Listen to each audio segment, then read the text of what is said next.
కానీ బిందు మాధవ్ ఎందుకు అట్లా అడిగిందట అడిగినావా స్టేజ్ మీద నువ్వు ట్రాన్స్ అని అడగడం ఏంది మేడం అని? అప్పటికైనా కొంచెం భయం అవుతుంది. ఆ, వాళ్ళు నువ్వు ట్రాన్స్ అన్నది నేను ఇట్లా పెట్టుకున్నా కాదు మేడం అని. అవును. ఉమ్, అంతే క్వశ్చన్. నెక్స్ట్ ఆన్సర్ లేదు. ఆ, ఆ, అబ్జిత్ ఉమ్, ఏం అడగలేదు. కొంచెం నీ జెన్యూనిటీ నాకు నచ్చింది అని గ్రీన్ లేపు వీళ్ళు ఇద్దరు రెడ్ లేపేసిన అప్పటికి. ఓకే. ఇంతే టాస్క్ లే, వేరే క్వశ్చన్ అడగలే. ఆ, నువ్వు వల్గర్ వీడు ఉంటారు, నీకు కూడా ఫ్యాన్స్ ఉంటారా నువ్వు అనుకుంటున్నావా? ఉమ్, నీకు అందరు చిల్లర్ ఫ్యాన్స్ అంటున్నాడు. ఉమ్. నాకు చిల్లర్ ఫ్యాన్స్ ఆయనకేం తెలుసు? చిల్లర్ ఫ్యాన్సా ఇప్పుడు జనాలందరూ లైక్ కొట్టేయడం చిల్లర్ ఫ్యాన్సా? నీకు నీకు పిచ్చిలేసి ఫాలో అవుతున్నారు జనాలు, అసలు చిల్లు నీకుండే ఆ వల్గర్ ఫ్యాన్స్ అంటాడు. ఆ, ఏం చెప్పాలి? అదే. ఆ వీడియో వాళ్ళే చూసారు నా ఫ్యాన్స్ అందరూ అందుకు ఒక్కొక్కరు వేసుకుంటారు కదా, నా అదే. ఫ్యాన్స్ ఉండలేదు. అంటే అభిజిత్ నీకు లేపడానికి ట్రై చేసిండు గ్రీన్.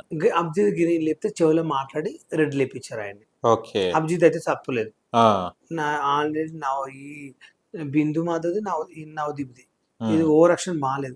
ఇది జడ్జిలు అంటే ఏదో పెద్ద దేశాన్ని ఉద్ధరించి దేశాన్ని కాపాడడం ఫీల్ అయిపోతారు. అసలు జడ్జెస్ లాగా ఎందుకు పెట్టారు? ఇప్పుడు బిందు మాత్రం పెట్టినట్టు కప్పు కొట్టింది, అవును. అభిజిత్ పెట్టినట్టు కప్పు కొట్టింది.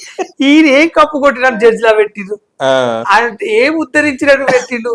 ఒక గంజాయి బెట్టుబడ్డ ఒక మనిషి, పోలీసులో దొరికిన మనిషి ఆయన జడ్జిలో ఎట్లా పెడతారు సమాజంలో? పోనీ నావి వల్గర్ వీడియోలు అని చెప్పిండు, ఉమ్, చిల్లర్ వీడియోలు అని చెప్పిండు. మరి ఆయన చేసే వీడియోలు ఉన్నాయి కదా, ఉమ్, ఆయన వీడియోలు ఇప్పుడు చూపిస్తా ఆయన ఎలా చేసాడు. మళ్ళీ ఆయన ఏం చేసిండు? ఆయన చాలా బుద్ధిమంతుడు కదా. ఒక వీడియో రిలీజ్ అయింది కదా, అది కూడా వేస్తున్నారు ఇప్పుడు, ఆ. ట్రోల్ చేస్తున్నారు దాన్ని కూడా. మొత్తం ఇట్లా దండేసుకుంటున్నావు. అదేంటి మరి నువ్వు చేసి చిల్లర్ వీడియోలు కావా? ఆ, నేను చేసే చిల్లర్ వీడియోలా? అంటే అది మెసేజ్ దాంట్లో ఉంది, లోపల ఎట్లా వేసుకోవాలి అన్నది చూపించిండు. మరి ఏం వేసుకుని లోపల మరి మాకు తెలియదు మరి. ఓకే. శ్రీముఖి ఏమన్నా? శ్రీముఖి రాగానే చాలా ఖుషి అయింది నేను చూసి. శ్రీముఖి షాక్ అయ్యమన్నది, షాక్ అయిపోయింది. నేను నీకు పెద్ద ఫ్యాన్ బాలని చెప్పి నన్ను పట్టుకుంది. ఉమ్, శ్రీముఖి అయితే నాకు మంచి సపోర్ట్ చేసింది. నా దగ్గర అయితే వాళ్ళ దగ్గర మాట్లాడలే, వేరే వాళ్ళని ఏమన్నా నాకు తెలియదు, నా దగ్గర అయితే వచ్చి ఉంది. ఆహా.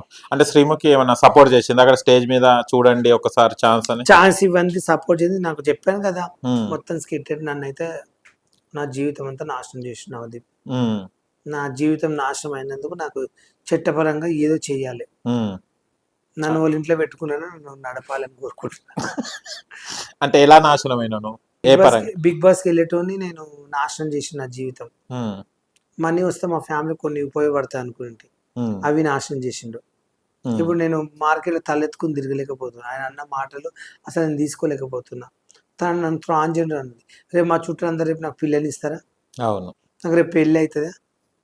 ఉమ్, ఈ 2 కోట్ల మంది చూసిరే అవును. బాధపడి 2 days అన్నం తిని. ఉమ్, అందుకే నవదీప్ వాళ్ళ ఇంటికి వెళ్ళి వాళ్ళ ఇంట్లో ఉంటా. ఉమ్. నా జీవితంతో చూసుకోవాలి. ఆ, ఏ రకంగా చూసుకోవాలి ఇప్పుడు నేను? ఏ రకంగా చూసుకున్న పర్లేదు, ఆ, నా మెయింటెనెన్స్, నా డబ్బు మా ఇంటికి ఇచ్చి అన్నం పెట్టమని చెప్తా. ఇప్పుడు ఒకవేళ నవదీప్ ఇంటికి తీసుకెళ్తే ఏం చేస్తా? అక్కడ షాక్ అయ్యామని వీడియోస్ చేస్తావా?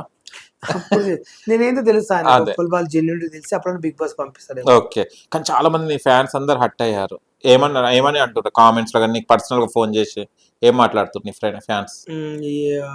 నువ్వేం చేయమంటారు చేస్తాం చెప్పువాడు. నేను ఎట్లా అంటాడు బాలన్న, నేనేం చూసి నన్ను ఎంత మంచోడు, బెట్టింగ్ అప్పులు చేయలేదు, ఊళ్ళో అన్నదానాలు చెప్తావు, ఊళ్ళో ఛత్రపతి చేపించి అన్నదానాలు చేపించి నువ్వు సేవలు చేస్తావు, సాయం చేస్తావు, ఏ రోజు ఒకటి మోసం చేయలేదు, నువ్వు ఒకటి ఇలా చేయలేదు, ఈ డ్రగ్స్లో దొరికిండు, అది దొరికిండు, నేను ఎట్లా అంటాడు వాడను గలీజ్ గలీజ్గా తిరుగుతున్నావు, ఉమ్, బాధపడుతుంది. రమ్మని చెప్పు, అన్నపూర్ణానికి పోయి ధర్నా చేద్దాం, రచ్చ చేద్దాం, ఏడుంటాడు చెప్పు ఆయన, అది ఇది అంటారు. ఉమ్. అలాంటి వద్దు, నాకు ఇష్టం లేదు.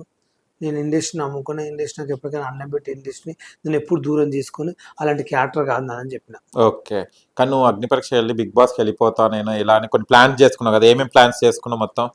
అగ్రిపరికి ఎట్లా సెలెక్షన్ అవుతా, ఆ. అక్కడ టాస్క్లు ఆడతా, ఉమ్, గేమ్స్ ఆడతా, ఫండింగ్ నవ్విస్తా, ఉమ్, ప్రతి ఒక్క టాస్క్ నేను చేయగలుగుతా, పక్కన చూసి ఎట్లయినా ఓటింగ్ చేస్తారు, పక్క వేస్ట్ నేనే ఉంటా. బిగ్ బాస్ లో పోయినాక మొత్తం రచ్చ చేద్దాం అనుకున్నా. ఆ, బిగ్ బాస్ 10 ఒక చరిత్రలో మిగిలినట్టు చేద్దామని ప్లాన్ ఉండే. ఓకే. కానీ అక్కడ వచ్చిన వాళ్ళు కూడా చాలా మంది ఉప్పల్ బాలని నీకు కూడా అంటే చాలా మంది చెప్పారంట, ఉప్పల్ వాళ్ళు ఉండడం వల్ల మాకు ఆ బోరింగ్నెస్ రాలేదు, చాలా కామెడీ చేశాను మొత్తం చెప్పడం జరిగింది. ఏం చేశాను అంతగానో వాళ్ళ? ఒకరి గురించి చెప్పాను, టాలెంట్ గురించి, ఒకరి గురించి 2 days చూసి ఒక మనిషి, ఒకటే రోజు ఒక మనిషి చూసి క్యారెక్టర్ చెప్పిన. సాయంత్రం నుంచి పొద్దు వాళ్ళకి ఏం చేశాను నెక్స్ట్ రోజు మొత్తం చెప్పిన. అందరు ఫీల్ అయినా నవ్వుకున్నారు. ఓకే. ఎట్లా చెప్పినావు అసలు, నాకు ఇది మా ఊళ్ళో జరిగిన విషయం నాకు తెలుసు, వీళ్ళు ఎవ్వరు తెలియదు, నువ్వు ఎట్లా చెప్పినావు అని అడిగింది ఒక్కొక్కరు. జ్యోతిషం చెప్పడం వచ్చా నీకు? అంటే కొంచెం ఆలోచిస్తా మనిషి క్యారెక్టర్ బట్టి. ఓకే. అట్లా చెప్తే మామూలు నవ్వుకోలేదు. సరే నవదీప్ గురించి చెప్పరా?